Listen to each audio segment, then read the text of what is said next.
అందరికీ నమస్కారం.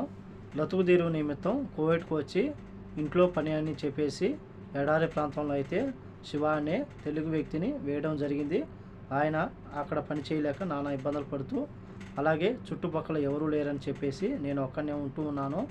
నీళ్లు తెచ్చుకోవాలన్నా 2 కిలోమీటర్ల దూరం వెళ్ళాలని చెప్పి వీడియో తీసి సోషల్ మీడియాలో పెట్టాడు.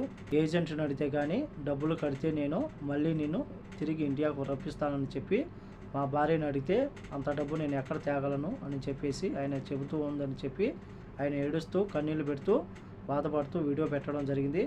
ఆ యొక్క వీడియో సోషల్ మీడియాలో వైరల్ కావడంతో ఇండియన్ ఎంబసీ మరియు ఆంధ్రప్రదేశ్ రాష్ట్ర మంత్రి నారా లోకేష్ గారు స్పందించి అతన్ని ఎలాగైనా సరే ఇండియాకు రప్పిస్తామని చెప్పి ఆయన మాట్లాడడం జరిగింది.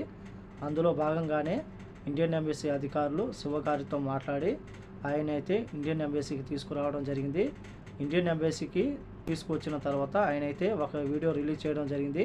ఆ యొక్క వీడియో అయితే మీకు వస్తుంది. నేను క్షేమంగా ఇండియన్ ఎంబసీకి చేరుకున్నాను. నాది ఆంధ్రప్రదేశ్ రాష్ట్ర రాయలసీమలోని మదనపల్లి అని చెప్పేసి, మదనపల్లి దగ్గర చిన్న ఊరు అని చెప్పేసి ఆయన తెలపడం జరిగింది. అందరూ ఆ వీడియో అయితే చూడండి. ఆయన అయితే క్షేమంగా ఇండియన్ ఎంబసీకి చేరుకున్నారు. చూడండి సార్, నా పేరు శివ. మాది ఇట్లా ఆంధ్ర రాయలసీమ మదనపల్లి దగ్గర చింతపర్తి గ్రామం. చూడండి సార్, నేను కువైట్కి వచ్చాను, ఏదో బతకాలని వచ్చాను. ఇక్కడ చూస్తే చాలా కష్టంగా ఉంది, ఎడార్లు వేసేసారు. నిన్న ఎంబసీ వాళ్ళు ఫోన్ చేశారు. నేను సోషల్ మీడియాలో నా వీడియో ఒకటి పెట్టాను. దానికి ఎంబసీ వాళ్ళు ఫోన్ చేసి వాళ్ళు ఇక్కడికి తీసుకురావడం జరిగింది.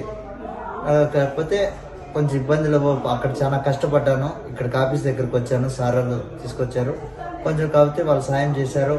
నేను ఇక్కడ కష్టం చేసి ఎంత బాధలు పడి అలసాట్లు పడి ఇక్కడ చేరుకున్నాను సార్. సార్ వాళ్ళు రావడంతో నా వల్ల ఇక్కడ చేరుకున్నాను. కాకపోతే ఇక్కడ ఉండడానికి రూము, తినడానికి తిండి, మంచి చెడ్డ అన్ని వాళ్ళే చూస్తున్నారు సార్.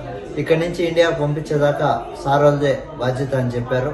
నీ మీద కనీసం ఏమీ ఇబ్బంది లేకుండా నీకు క్షేమంగా ఇల్లు చేర్చే బాధ్యత మాది అని చెప్పారు సార్. అందరికీ, ఆఫీసర్లకి, ప్రతి ఒక్కరికి ధన్యవాదాలు తెలియజేస్తూ నాకు సహకరించిన వాళ్ళకందరికీ నమస్కారం సార్. అందరికీ ధన్యవాదాలు తెలియజేస్తున్నాను.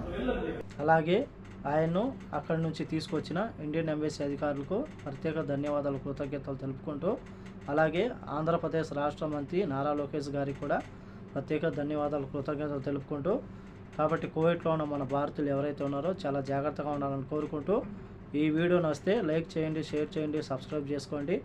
నెక్స్ట్ వీడియోలో మళ్ళీ కలుద్దాం. జై హింద్.